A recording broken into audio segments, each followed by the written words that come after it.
बिस्मिल्लाहिर्रहमानिर्रहीम। Welcome to lecture number 12 MTH 324।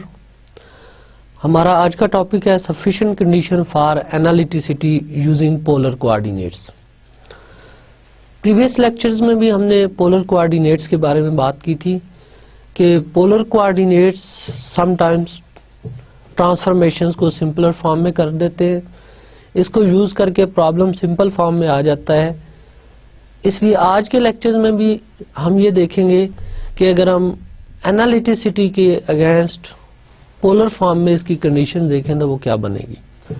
आज का लेक्चर शुरू करने से पहले हम एक नजर डालते हैं प्रीवियस लेक्चर्स पे कि प्रीवियस लेक्चर्स में हमने क्या कुछ स्टडी किया था।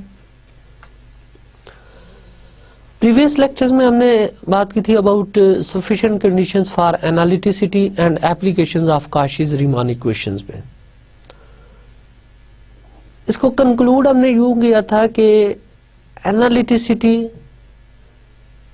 बेसिकली जब चेक करनी हो बाय डेफिनेशन तो वो काफी कॉम्प्लिकेटेड प्रोसीजर है। तो उसके अल्टरनेट जो क्राइटेरिया डेवलप हुआ था वो ये था कि अगर कॉशीज रीमान इक्वेशन सेटिस्फाइड हो जाती हैं और उसके साथ u और v जो f ऑफ z के रियल और इमेजिनरी पार्ट्स हैं वो फंक्शंस और उनके partial derivative up to first order सारे कॉन्टिन्यूस हो जाए तो function f of z analytic होता है। ये एनालिटिसिटी की सफिशिएंट कंडीशंस थी। देन इन कंडीशंस को अप्लाई करते हुए हमने कुछ एग्जांपल सॉल्व की थी जिसमें हमने फंक्शंस की एनालिटिसिटी चेक की थी। और देन हमने देखा था कि कुछ ऐसे फंक्शंस भी होते हैं जो किसी एक पॉइंट पे या फिर ये है कि इंटायर कॉम्प्लेक्स प्लेन में एनालिटिक नहीं होते। हमारे आज के लेक्चर्स की आउटलाइन ये है कि हम essential conditions for analyticity study करेंगे। देन हम Cauchy's Riemann equations in polar coordinates देखेंगे क्या होती हैं और उसके बाद हम sufficient conditions for analyticity using polar coordinates discuss करेंगे। Let us start the proof of this theorem. अब यहाँ पे गिवन है f of z is analytic in D. This implies partial u or partial x is equal to partial v or partial y, and partial u or partial y is equal to minus partial v or partial x.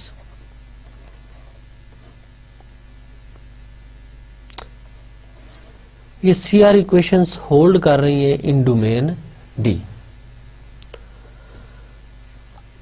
अब f को हम observe करें तो f dependent है on x and y because f is a functions of u and v are dependent on x and y।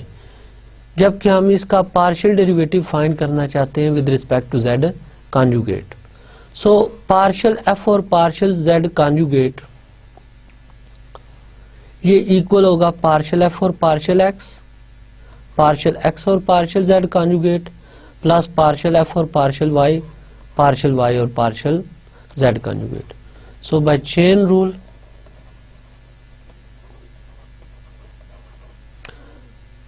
partial f or partial z conjugate, this is equal to partial f or partial x or partial z conjugate plus partial f or partial y or partial z conjugate. This is our equation number 2. अब further इसको solve करने के लिए हमें partial x और partial z conjugate चाहिए और partial y और पार्शियल z कॉन्जुगेट चाहिए। तो सबसे पहले हम इनकी वैल्यूज फाइंड करते हैं। लेट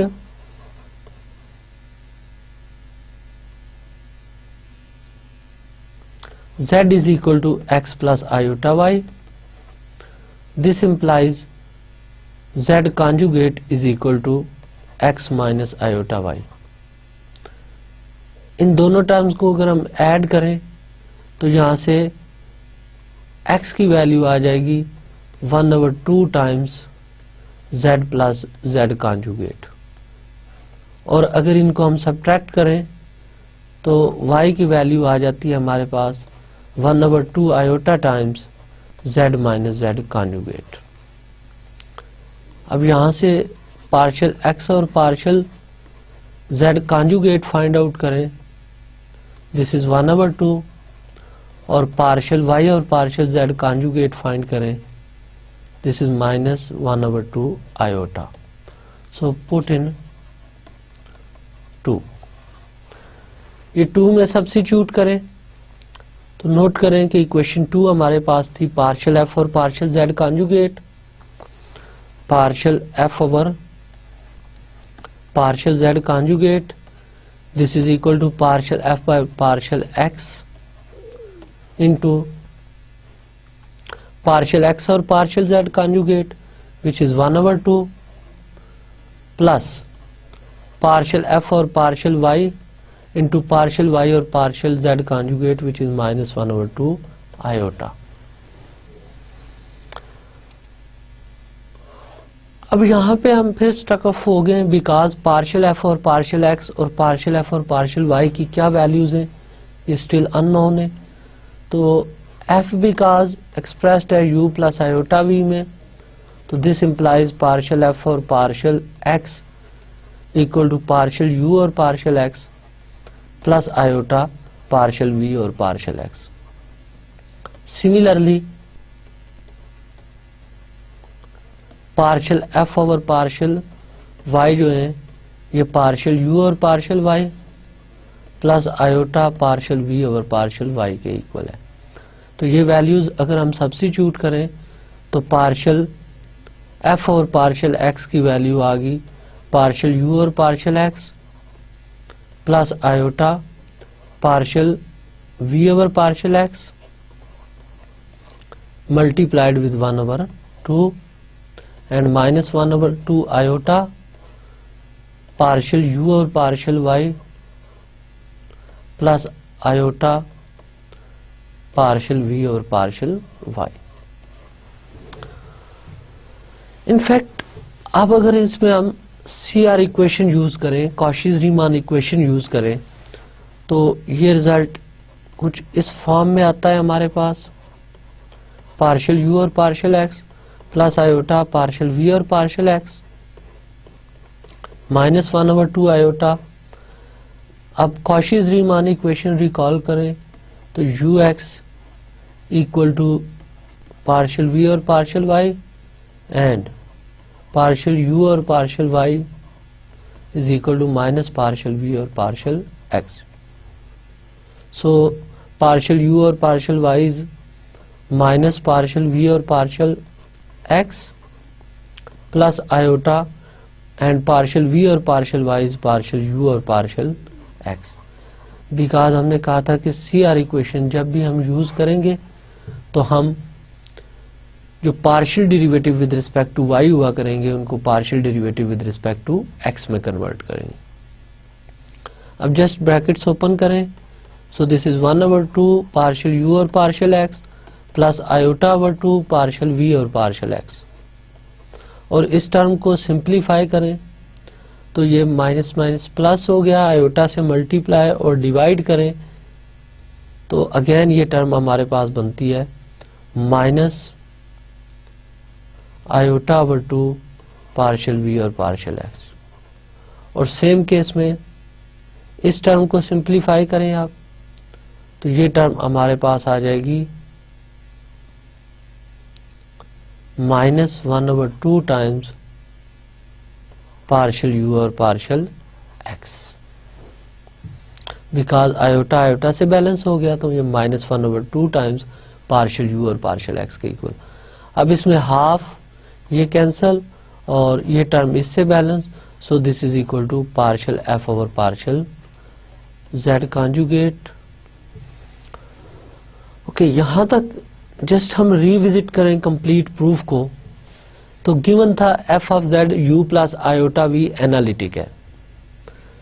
हमने शो करना था कि पार्शियल f और पार्शियल z कॉन्जुगेट 0 के इक्वल आता है, तो इसके लिए एनालिटिसिटी गिवन थी, सबसे पहले हमने सीआर इक्वेशन यूज की, इसके बाद एफ का partial derivative with respect to z conjugate हमने स्टडी करना था, तो हमने chain rule of differentiation apply किया, पार्शियल एफ और पार्शियल एक्स और partial z conjugate plus partial f और पार्शियल वाई और पार्शियल जेड कॉन्जुगेट। अब स्टिल ये सारी टर्म्स इसमें अननोन है, तो हमने पहले इन टर्म्स को इन्वेस्टिगेट किया, पार्शियल एक्स और पार्शियल जेड कॉन्जुगेट को और पार्शियल वाई और पार्शियल जेड कॉन्जुगेट को। तो इसके लिए हमने लेट कर लिया z equal to x plus iota y, z conjugate find किया, देन इनको सिंप्लीफाई करके x y in terms of z and z conjugate find किए। रीजन ये है क्योंकि हमने एक्स वाई का आगे partial derivative with respect to z conjugate लेना है, so x y must in terms of z and z conjugate आने चाहिए।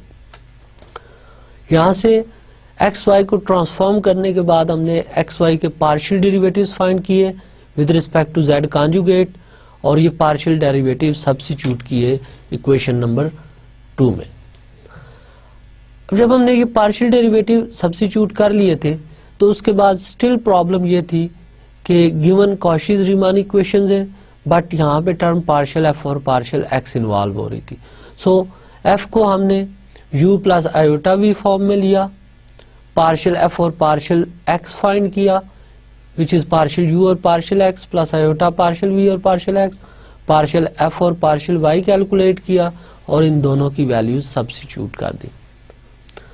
ये वैल्यूज सब्स्टिट्यूट करने के बाद हमारे पास स्टिल कुछ terms partial derivative with respect to x के रिस्पेक्ट से और इसी तरह कुछ term partial derivative with respect to y से है।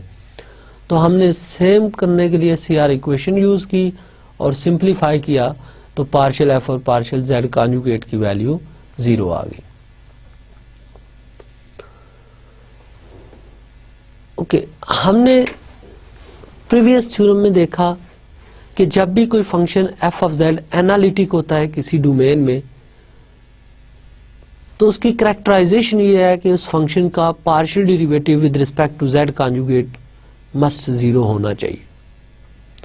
So next remark is, from above theorem we conclude that if f of z involves z conjugate, then without verifying Cauchy-Riemann equation we can say that f of z is not analytic। तो definitely अगर function में z conjugate involve होगा तो z conjugate की respect से उसका partial derivative 0 नहीं आएगा, और एनालिटिक फंक्शन की कैरेक्टराइजेशन है कि उनका कॉन्जुगेट की रिस्पेक्ट से पार्शियल डेरिवेटिव 0 होता है। For example, check the analyticity of f of z is equal to 16x plus 24 iota y।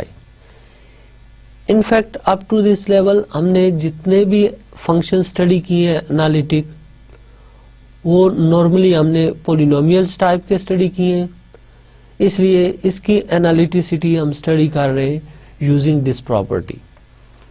तो इस थ्योरम की एप्लीकेशंस में f को हमने एक्सप्रेस करना है in terms of z and z conjugate, right. तो so let us suppose z is equal to x plus iota y, this implies z conjugate is equal to x minus iota y। इनको add करने से x find हो जाएगा 1/2 times z plus z conjugate, और इनको subtract करें तो y find हो जाएगा 1/2 iota times z minus z conjugate. Put in f of z, तो f ऑफ z की शेप हमारे पास आ जाएगी sine of 16 times z plus z conjugate divided by 2 plus 24 iota times z minus z conjugate divided by 2 iota, right। अब further हम इसको simplify करें तो f of z हमारे पास आ जाएगा sine of, in fact first term बनती है 8 into z plus z conjugate 8 into z plus z conjugate, और सेकंड टर्म आ जाएगी 12 into z minus z conjugate plus 12 into z minus z conjugate. So this is equal to sine of 20z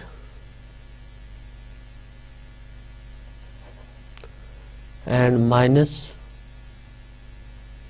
4z conjugate. तो यहाँ पे observe करें कि f of z function में z conjugate वाली टर्म इन्वॉल्व हो गई है. अब क्योंकि इसमें z कॉन्जुगेट वाली टर्म इन्वॉल्व है, this implies f of z is not analytic bye previous remark. Right, क्योंकि इसमें कॉन्जुगेट टर्म इन्वॉल्व है. नेक्स्ट थ्योरम में हम कांस्टेंट फंक्शंस की एक फर्दर कैरेक्टराइजेशन स्टडी करने लगे हैं. लास्ट लेक्चर में हमने देखा था कि अगर किसी फंक्शन f ऑफ z का मॉडुलस कांस्टेंट हो तो इंप्लाइज होता है कि f ऑफ z भी कांस्टेंट फंक्शन है. सेकेंड कैरेक्टराइजेशन हमने देखी थी कि अगर किसी फंक्शन का डेरिवेटिव 0 हो इन सम डोमेन d, तो ये भी इंप्लाइज करता है कि f ऑफ z कांस्टेंट होता है इन d.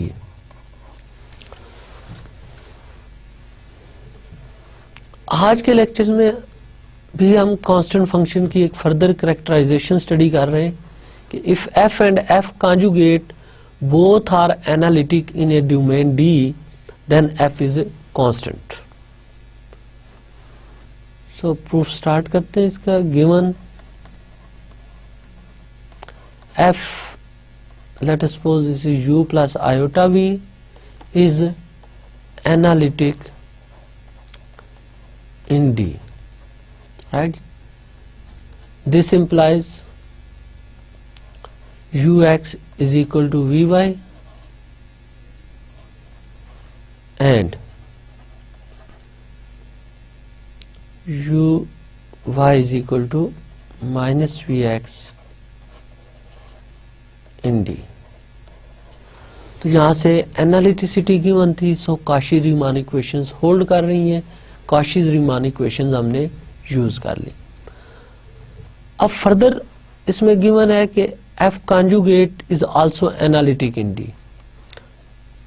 Now f conjugate, this is u plus iota v conjugate and this is equal to u minus iota v. अब f conjugate का अगर हम रियल पार्ट देखें तो वो u फंक्शन है और इसका इमेजिनरी पार्ट माइनस v है.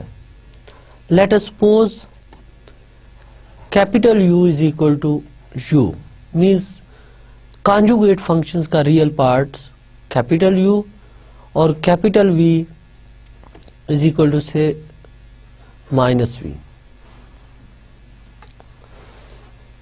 Since f conjugate is analytic in D, this implies ux is equal to vy and uy is equal to minus of vx.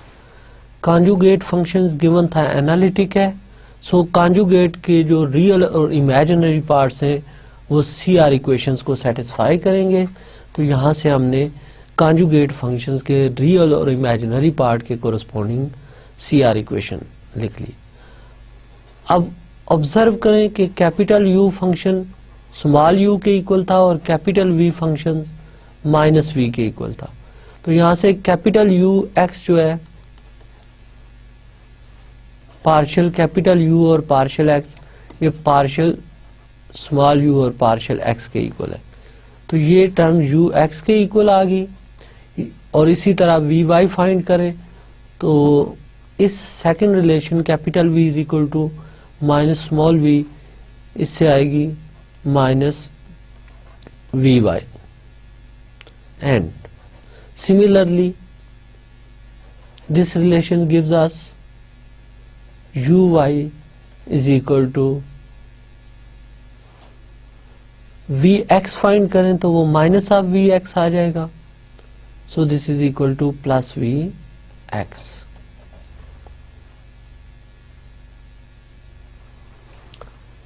अब जस्ट ऑब्जर्व करें कि ये जो इक्वेशन 1 और 2 थी और ये जो न्यू इक्वेशन जनरेट हुई है कॉन्जुगेट फंक्शन से 3 और 4, इनको कंपेयर करें तो इक्वेशन 1 और 2 में गिवन था u x equal to v y and u y equal to minus v x. तो आप नोट करें कि अगर हम इस इक्वेशन 1 और इक्वेशन 3 को ऐड करते हैं तो फिर हमें रिजल्ट क्या मिलेगा।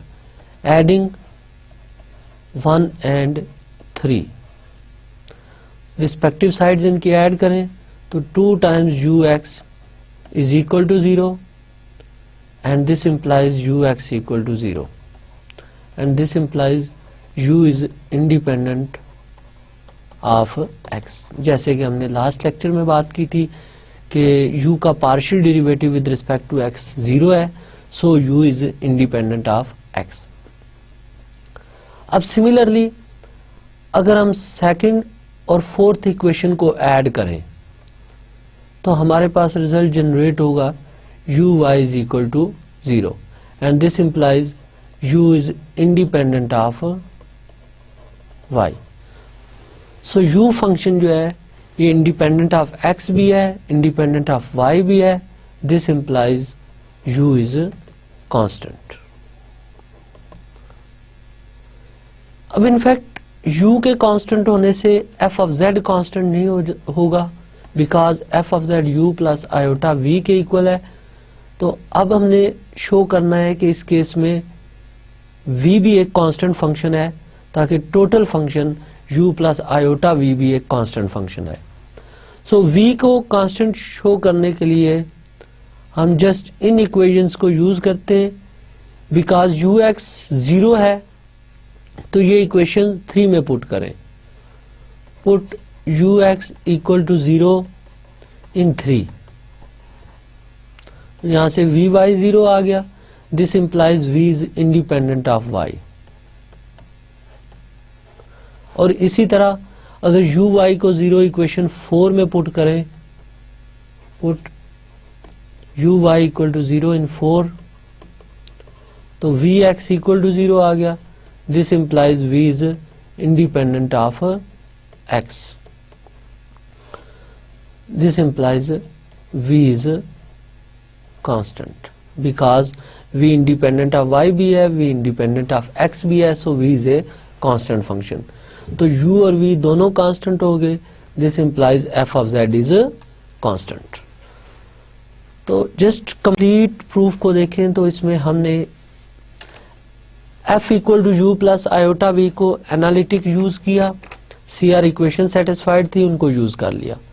Next conjugate functions analytic given था तो कॉन्जुगेट फंक्शंस के लिए हमने CR इक्वेशन लिखी और दोनों की कोरस्पॉन्डिंग CR इक्वेशंस को सिंप्लीफाई किया तो यहां से प्रूव हो गया कि u and v both are independent of x and y, that is constant. तो u और v दोनों कांस्टेंट है तो ये शो कर देता है कि f ऑफ z भी एक कांस्टेंट फंक्शन है। इनफैक्ट नेक्स्ट एग्जांपल जो है इसमें हम पोलर कोऑर्डिनेट को यूज करते हुए u और v के पार्शियल डेरिवेटिव फाइंड करेंगे इन terms of polar coordinates r and theta. तो स्टिल अभी तक हमने जो पोर्शन स्टडी किया प्रीवियस 2 लेक्चर्स में और आज के लेक्चर में यहां तक हमने एनालिटिक फंक्शंस की डिफरेंट प्रॉपर्टीज स्टडी की यूजिंग कार्टेशियन कोऑर्डिनेट और रेक्टेंगुलर कोऑर्डिनेट सिस्टम। अब हम एनालिटिसिटी को लिंक करेंगे पोलर कोऑर्डिनेट्स के साथ, कॉशीज-रीमान इक्वेशंस की corresponding polar coordinate form find करेंगे, then necessary conditions polar form में देखेंगे एनालिटिसिटी की क्या है, देन सफिशिएंट कंडीशन देखेंगे कि क्या है, और at the end of this lecture इससे रिलेटेड कुछ एग्जांपल स्टडी करेंगे। ओके, जस्ट नेक्स्ट एग्जांपल में गिवन है कि x is equal to r cos theta, y is equal to r sine theta and f of z is equal to u plus iota v, और show हमने करना है कि f of z equal है अगर u plus iota v के, तो then partial u और पार्शियल r की वैल्यू होती है पार्शियल u और partial x cos theta plus partial u और partial y sine theta. Similarly partial u और पार्शियल थीटा अगर फाइंड करें तो वो माइनस पार्शियल u और partial x r sine theta plus partial u और partial y r cos theta, और इसी तरह पार्शियल v और पार्शियल r फाइंड करें तो वो पार्शियल v और partial x cos theta plus partial v और पार्शियल y साइन थीटा के इक्वल होगी। और लास्टली हम प्रूव करेंगे कि पार्शियल v और पार्शियल थीटा इक्वल है माइनस पार्शियल v और partial x r sine theta plus partial v और partial y r cos theta. In fact अगर आप रिलेशन 1 को ऑब्जर्व करें तो रिलेशन 1 में अगर आपको पार्शियल u और पार्शियल x और पार्शियल u और पार्शियल y नॉन हो तो आप इनकी वैल्यू पुट करके पार्शियल u और पार्शियल r फाइंड कर सकते हैं। मींस अगर आपको u और v के partial derivatives in terms of x and y given हो तो इन रिलेशन में पुट करके आप u और v के partial derivatives with respect to r and theta study कर सकते हैं। इनफैक्ट ये एग्जांपल बेस बनेगी next Cauchy Riemann equations polar form में डिराइव करने के लिए, सो इम्पोर्टेंट एग्जांपल है। तो इसके कुछ इक्वेशन जो हैं 1 और 2 या 1 और 3 इनका हम प्रूफ देखते हैं कि हमारे पास प्रूफ क्या आता है इनका। सबसे पहले इसमें ऑब्जर्व करें कि x गिवन है r cos theta, y given है r sin थीटा। तो x इक्वल है r cos थीटा के और इसी तरह y गिवन है r sin थीटा। आप पार्शियल x और पार्शियल r फाइंड करें तो ये cos थीटा आ जाएगा, बिकॉज पार्शियल डेरिवेटिव जब विद रिस्पेक्ट टू r ले रहे हैं तो थीटा को एज ए कांस्टेंट ट्रीट करेंगे, सो cos theta is constant. Similarly आप पार्शियल x और पार्शियल थीटा फाइंड करें तो अब r को एज ए कांस्टेंट ट्रीट करें तो cos थीटा का डेरिवेटिव माइनस साइन थीटा आ जाएगा। अब पार्शियल y अगर पार्शियल r फाइंड करें तो ये साइन थीटा आ जाएगा, और पार्शियल y और पार्शियल थीटा फाइंड करें तो ये r cos थीटा के इक्वल आएगा। तो हमने x और y के partial derivatives with respect to r और थीटा स्टडी की। अब नेक्स्ट ऑब्जर्व करें कि अगर हम रिलेशन 1 प्रूव करना चाहते हैं तो रिलेशन 1 के लिए आपको u का पार्शियल डेरिवेटिव चाहिए with respect to r, right. अब u का partial derivative with respect to r लेना है हमने, ये टारगेट है हमारा।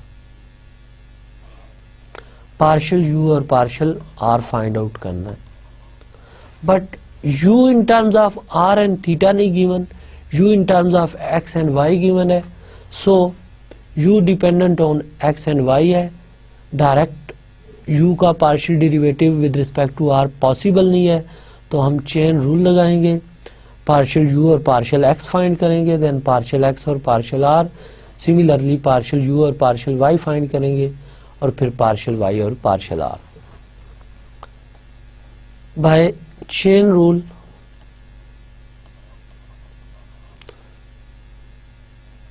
पार्शियल u और partial r is equal to partial u और partial x into partial x और partial r plus partial u और पार्शियल वाई और पार्शियल आर, पार्शियल यू और partial x into partial x और partial r, partial x और partial r is cos theta plus partial u और partial y and partial y और partial r is sine theta. So partial u और partial r in terms of cos theta and sin theta is this. अब note करें जो first relation हमने prove करना था वो सेम रिलेशन है जो अभी हमारे पास आ गया है कि पार्शियल यू और partial r in terms of partial u और partial x and partial u और पार्शियल वाई फाइंड हो चुका है. अब इसका सेकंड रिलेशन हम प्रूव करते हैं. अब सेकंड रिलेशन में हमें पार्शियल यू और पार्शियल थीटा चाहिए in terms of partial u और partial x and partial u और partial y. So again u dependent on x y था. अब हमें partial derivative with respect to theta चाहिए. तो by chain rule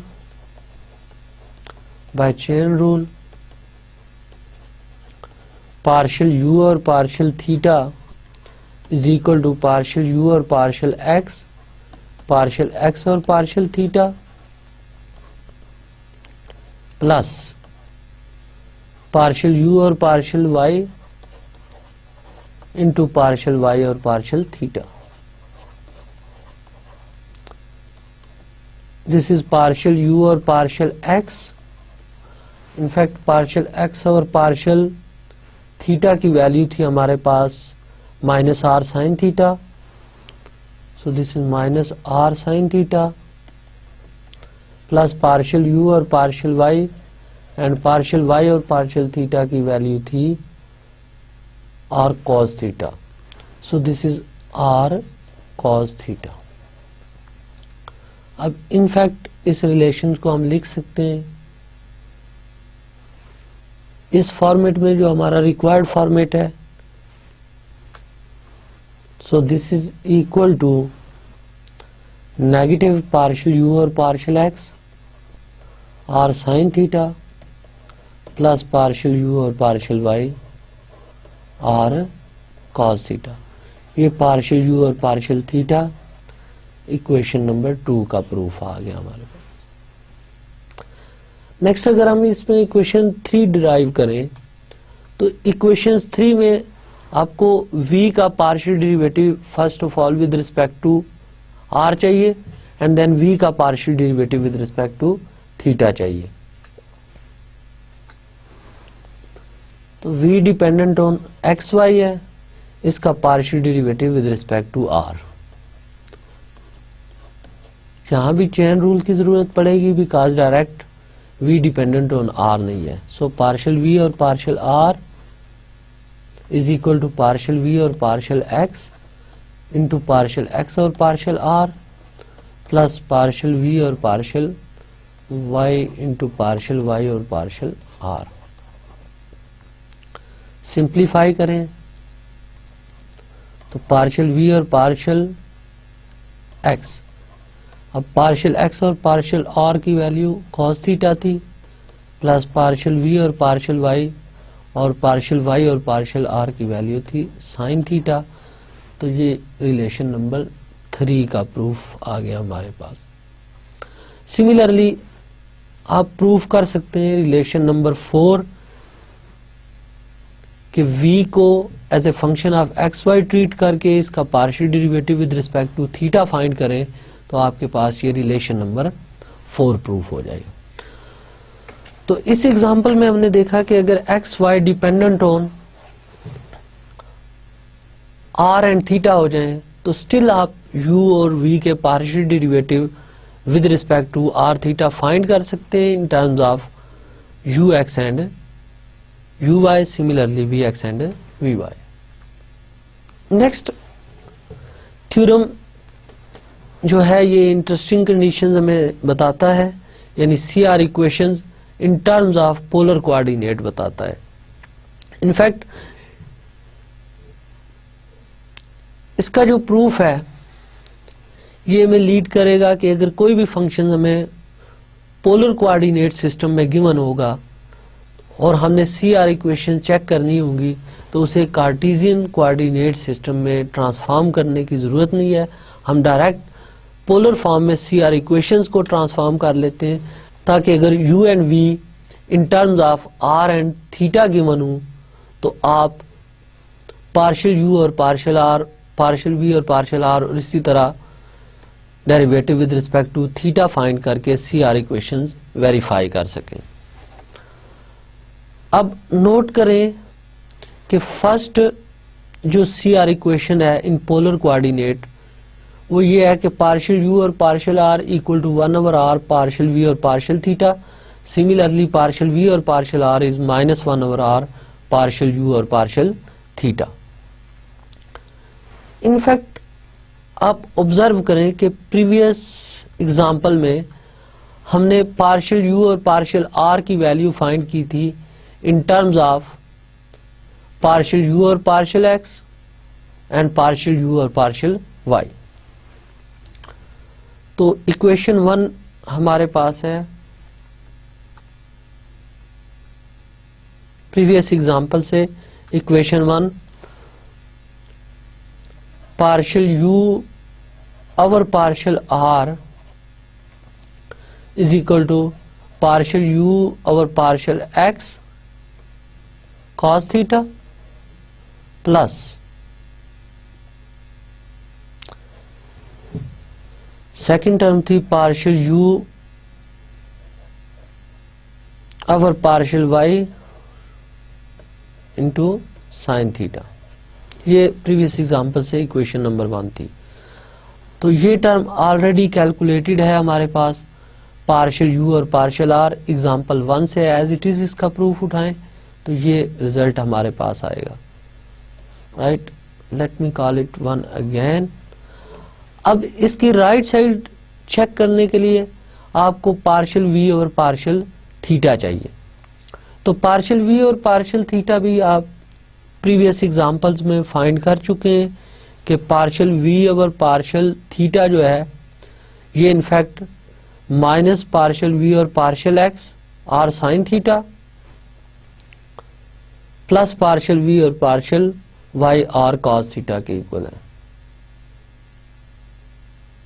so partial v और partial theta is equal to minus partial v और partial x sine theta plus partial v और partial y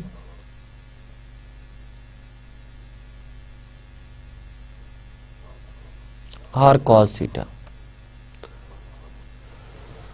तो ये रिलेशन आ गया हमारे पास कि पार्शियल v और partial theta is minus partial v और partial x r sine theta plus partial v और पार्शियल y और cos थीटा।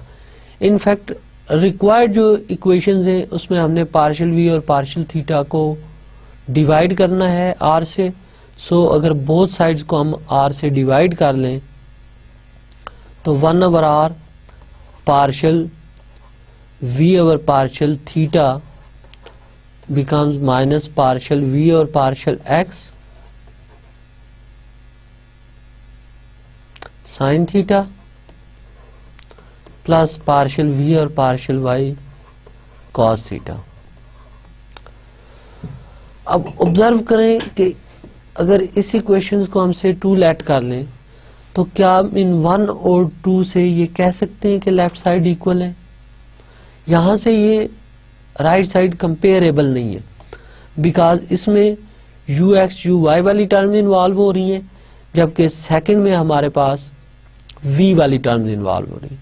अब CR इक्वेशन यूज करें कार्टेशियन फॉर्म में, that is ux equal to vy and uy is equal to minus of vx ये result use करें तो minus partial v और partial x को आप पार्शियल यू और पार्शियल वाई लिख सकते हैं इनटू साइन थीटा, और इसी तरह पार्शियल वी और पार्शियल वाई को पार्शियल यू और पार्शियल एक्स लिख सकते हैं इनटू कॉस थीटा। ये वैल्यूज 1/r पार्शियल वी और पार्शियल थीटा की आ गई से ये इक्वेशन नंबर 3 है। रिमेंबर दैट कि इक्वेशन 2 से आप कंपेयर नहीं कर सकते इक्वेशन 1 को, इसलिए हमने C R equation Cartesian form में जो थी उनको यूज करके ये new C R equation polar form में कन्वर्ट कर लिए। अब इक्वेशन 1 और 3 से देखें तो इनकी राइट हैंड साइड सिमिलर आ गई है, सो लेफ्ट साइड भी कंपेरेबल होंगी, दैट इज पार्शियल यू और partial r is equal to 1/r partial v और पार्शियल थीटा। ये फर्स्ट सीआर इक्वेशंस का प्रूफ था। तो जब भी सीआर इक्वेशंस का प्रूफ आपसे डिमांड किया जाए आप स्टार्ट उस एग्जांपल से लेंगे, let x function of r cos theta y equal to r sine theta लेकर वहां से स्टार्ट करेंगे, u और v के पार्शियल डेरिवेटिव्स फाइंड करेंगे with respect to r and theta, and then उनको सिंप्लीफाई करके आप ये फर्स्ट इक्वेशन का प्रूफ देंगे विच इज पार्शियल u और partial r 1/r partial v और पार्शियल थीटा। सिमिलरली अगर हम इस सेकंड इक्वेशन का प्रूफ डिमांड करें तो इसके लिए आपने पार्शियल v और पार्शियल r भी फाइंड किया है प्रीवियस एग्जांपल में, पार्शियल u और पार्शियल थीटा फाइंड किया है। सिमिलर कैलकुलेशंस हैं जैसे हमने इस फर्स्ट इक्वेशन के प्रूफ में देखा, सेम रेपिटेशन करें और सी आर इक्वेशन यूज करें तो आपके पास ये सेकंड इक्वेशन आ जाएगी, दैट इज पार्शियल v और partial r is equal to -1/r partial u और पार्शियल थीटा। ये सेकंड इक्वेशन का प्रूफ हो जाएगा। तो यहां से इस इक्वेशन को हम इस फॉर्मेट में भी लिख सकते हैं, u r is equal to 1/r v theta, और इस इक्वेशन को अल्टरनेट नोटेशन में v r is equal to -1/r u theta, और फर्दर इनको हम u लिख सकते हैं r u r is equal to v theta होना चाहिए, राइट। और इसी तरह r v r is equal to -u theta हो। तो ये जो दोनों इक्वेशंस हैं ये सी आर इक्वेशंस हैं, C R equations when u and v are given functions of r and theta, right. ये ट्रांसफॉर्मेशंस। नेक्स्ट एग्जांपल में हम इन इक्वेशंस को अप्लाई करते हैं। Statement is if n is an integer then show that the real and imaginary parts of f of z equal to z power n where z is non-zero satisfies Cauchy-Riemann equations। f of z given है z power n, in fact अब n is any integer so it is difficult to find z power n in rectangular coordinates, that's why यहाँ पे हम इसको polar form में transform करेंगे, क्योंकि polar form की मेजर एप्लीकेशन जो यहाँ हमने देखी थी कॉम्प्लेक्स एनालिसिस के हवाले से, वो कॉम्प्लेक्स नंबर्स की पावर फाइंड करना, उनके रूट्स फाइंड करना, ये हो तो डी मोव्स थ्योरम के थ्रू ये हेल्प करती है पोलर फॉर्म। सो z को लेट कर लेते हैं r ये आयोटा थीटा पोलर फॉर्म में पावर n, और f ऑफ z लेट कर लेते हैं u plus iota v।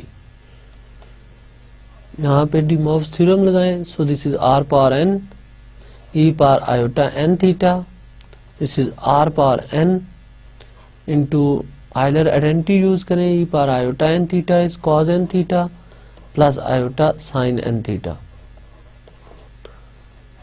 Real और इमेजिनरी पार्ट्स को अगर इक्वेट किया जाए तो u की वैल्यू r n cos n theta आ जाएगी और v की वैल्यू r n sine n theta आ जाएगी।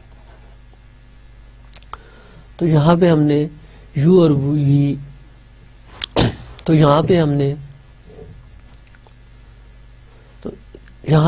u और v in terms of r and theta find कर लिए। अब हम देखते हैं कि इसमें सी आर इक्वेशंस होल्ड करती हैं या नहीं करती। रिकॉल दैट पोलर फॉर्म में सी आर इक्वेशन थी u r is equal to v theta and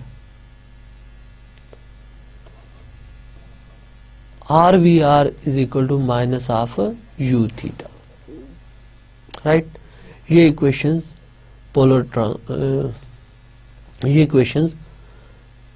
polar coordinate system में थी हमारे पास।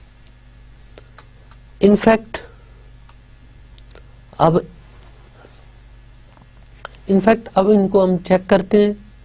u इक्वल है r power n cos n theta, u equal to r की power n cos n theta. u r find करें, n r power n minus one cos n theta constant as it is. u theta find करें, r की power n cos n theta का derivative minus n sine n theta. Similarly v given था r power n sin n theta, so vr is n r power n minus 1 sin n theta, right, and v theta is equal to r की power n sin n theta derivative cos n theta into n। यहाँ पे observe करें कि अगर हम इन equations को label कर दें 1 2 3 एंड 4 से, तो आर यू आर की वैल्यू आएगी n r n cos n theta से ये 5, एंड आर वी आर की वैल्यू आएगी n r n sine n theta. Okay, r u r v theta के इक्वल है। Note that from 4 and 5 r u r is equal to v theta. Similarly आप observe करें equation number 2 और 6 से, from 2 and 6 are v r is equal to negative of u theta. तो C R equations polar form में hold कर रही हैं for this function f of z is equal to z power n, और यही हमारा टारगेट था इसमें। नेक्स्ट एग्जांपल में हम फिर सी आर इक्वेशन चेक करेंगे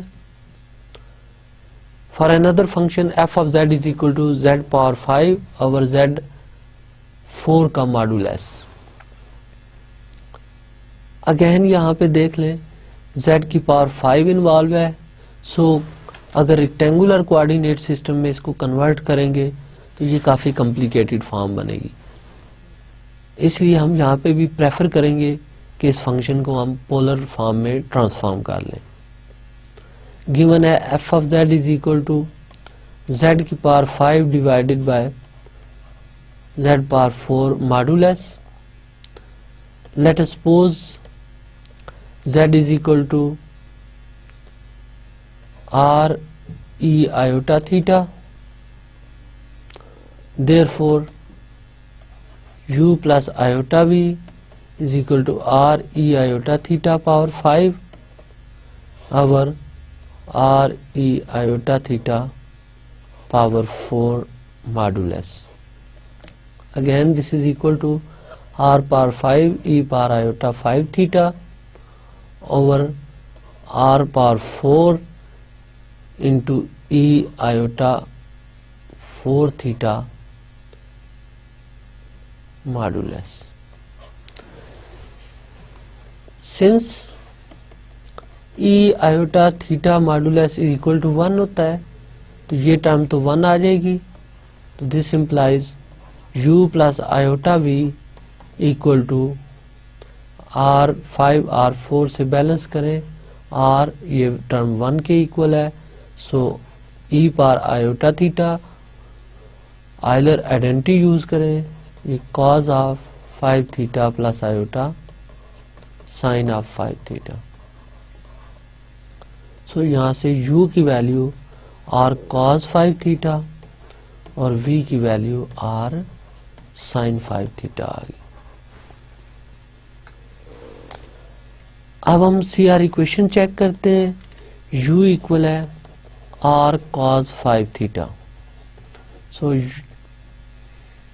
ur is equal to cos 5 theta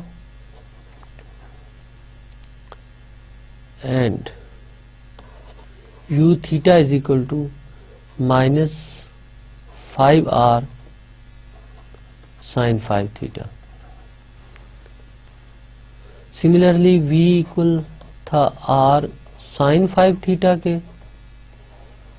this implies vr is equal to sin 5 theta and v theta is equal to 5r cos 5 theta, and this implies first, second, third and fourth label लग गए। अब r u r find करें तो r u r की value आ जाएगी हमारे पास r cos 5 theta and similarly r v r find करें तो वो आर साइन 5 थीटा के इक्वल है। अब जस्ट कंपैरिजन देखें सी आर इक्वेशंस वैलिड हैं या नहीं। तो r u r v theta के इक्वल है या नहीं, ये ऑब्जर्व करें इक्वेशन 4 और 5 से। तो हम देखते हैं इसमें जस्ट एक नंबर 5 का डिफरेंस है। सिमिलरली आप इक्वेशन नंबर 2 और 6 को कंपेयर करें तो अगेन यहाँ पे ये टर्म मल्टीपल ऑफ 5 है बट ये नहीं है। From 4 and 5 r u r is not equal to v theta. Similarly from 2 and 6 r v r is not equal to u theta. तो हमने देखा इस केस में सी आर इक्वेशंस होल्ड नहीं कर रही, तो सी आर इक्वेशन वैलिड नहीं है। That's why we can say that this function is not analytic, because C R equation जो है वो एनालिटिसिटी के लिए नेसेसरी कंडीशन है। इनफैक्ट जैसे रेक्टेंगुलर कोऑर्डिनेट सिस्टम में हमने देखा था कि अगर फंक्शंस एनालिटिक हो तो वो सी आर इक्वेशंस को मस्ट सेटिस्फाई करता है। Same is the case with polar coordinate. अगर फंक्शंस पोलर कोऑर्डिनेट में गिवन है तो वो पोलर फॉर्म में सी आर इक्वेशंस को मस्ट सेटिस्फाई करेगा। देन हमने सी आर इक्वेशंस की रेक्टेंगुलर फॉर्म में सफिशिएंट कंडीशन निकाली थी, यानी अगर सी आर इक्वेशंस गिवन हो और u और v और उसके first order partial derivatives continuous हो जाए तो function f of z analytic होता है। अब यहाँ पे हम जस्ट ये देखते हैं कि क्या ये सफिशिएंट कंडीशन जो है ये पोलर फॉर्म में एग्जिस्ट करती हैं, और अगर एग्जिस्ट करती हैं तो पोलर फॉर्म में इनकी स्टेटमेंट क्या होगी।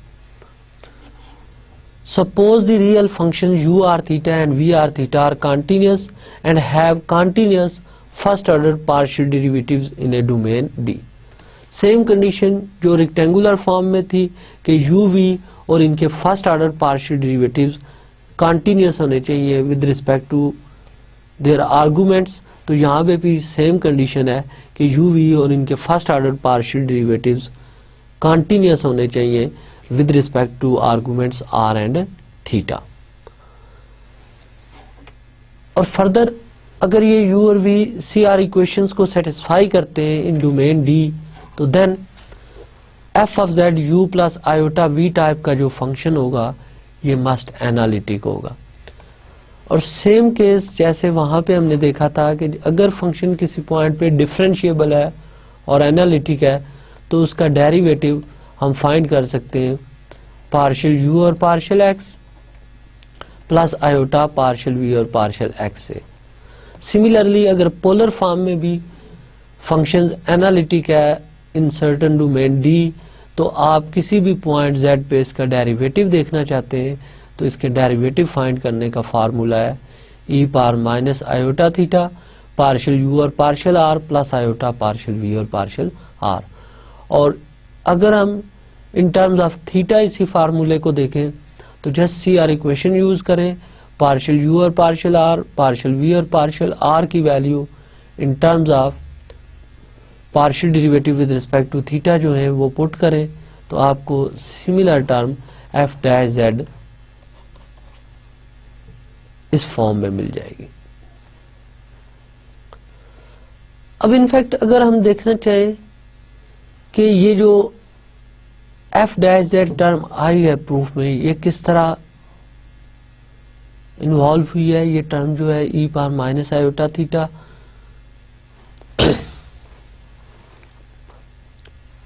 अब अगर हम इस टर्म का प्रूफ देखना चाहें, f डैश z का प्रूफ देखना चाहें कि पोलर फॉर्म में इसका प्रूफ क्या है, तो इसके लिए हम जस्ट ये देखते हैं कि f dash z rectangular form में है, पार्शियल u और partial x plus iota partial v और partial x।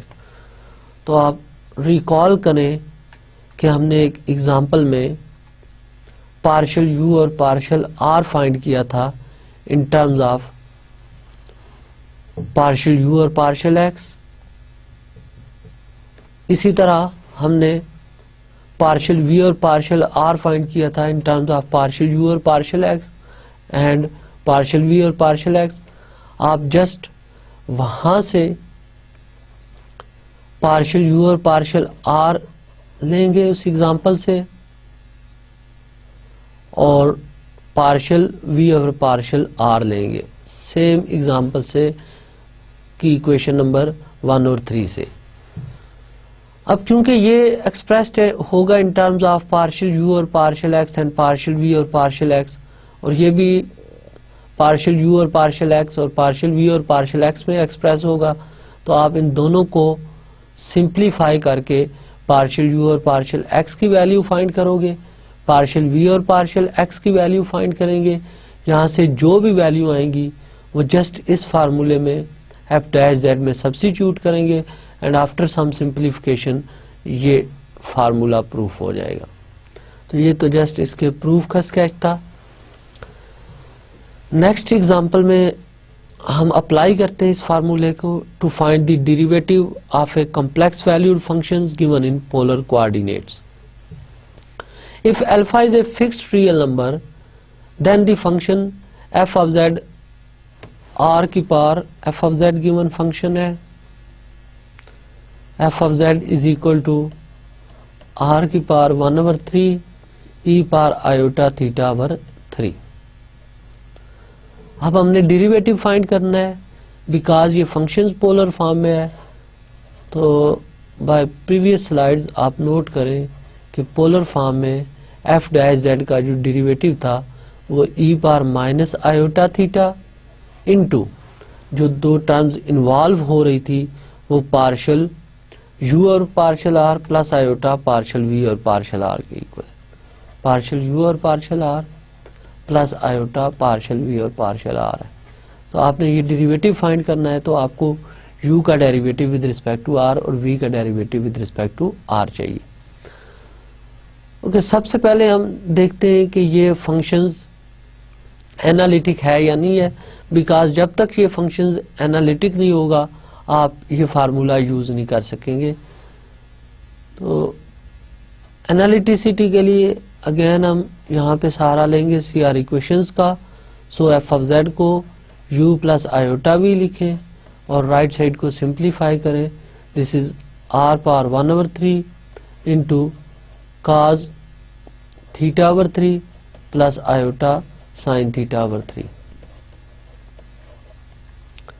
and this implies u is equal to r power 1/3 cos 1/3 theta and v is equal to r power 1/3 sin 1/3 theta। Okay, यहां से C R equations polar form में recall करें, r u r v theta and r v r is equal to minus u theta. ये equation हमने verify करनी है। So u और v के पार्शियल डेरिवेटिव लें with respect to r and theta. तो यहां से यू आर की वैल्यू आ जाएगी 1/3 आर पार -2/3 cos 1/3 थीटा। तो v थीटा की वैल्यू फाइंड करें तो v थीटा की वैल्यू आ जाती है r पार 1/3 इंटू साइन 1/3 का डेरिवेटिव cos 1/3 और 1/3 थीटा का 1/3। इनफैक्ट अगर हम यू आर को आर से मल्टीप्लाई करें तो r u r is equal to 1/3 r पार 1/3 cos 1/3 थीटा ये आ जाएगी। तो आप इन दोनों इक्वेशन से ऑब्जर्व करें कि r u r equal to v theta. First C R equation satisfied है। So r u r is equal to v theta. First C R equation hold करेगी। अब हम सेकेंड इक्वेशन की वैलिडिटी देखते हैं। सेकेंड इक्वेशन के लिए आपने पार्शियल यू और पार्शियल थीटा फाइंड आउट करना है। तो यू गिवन था, यहां पे यू की वैल्यू गिवन थी आर पार 1/3 cos 1/3 थीटा, आर पार 1/3 cos 1/3 थीटा। तो यू थीटा फाइंड आउट करें विच इज आर पार 1/3 cos 1/3 थीटा का derivative minus 1/3 sign 1/3 theta. So this is equal to minus 1/3 r पार 1/3 sign 1/3 theta. U theta find हो गया। अब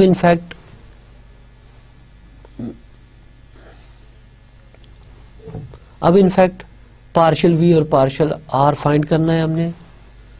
तो वी फंक्शन गिवन था आर पार 1/3 sign 1/3 theta. This implies partial v और partial r is equal to 1/3 r पार -2/3 sine 1/3 theta, and this implies r v r is equal to 1/3 r पार 1/3 sign 1/3 theta. तो नोट करें कि r v r is equal to minus half u theta के equal है। इस equation से और इस इक्वेशन से ऑब्जर्व करें। So r v r is equal to minus half u theta.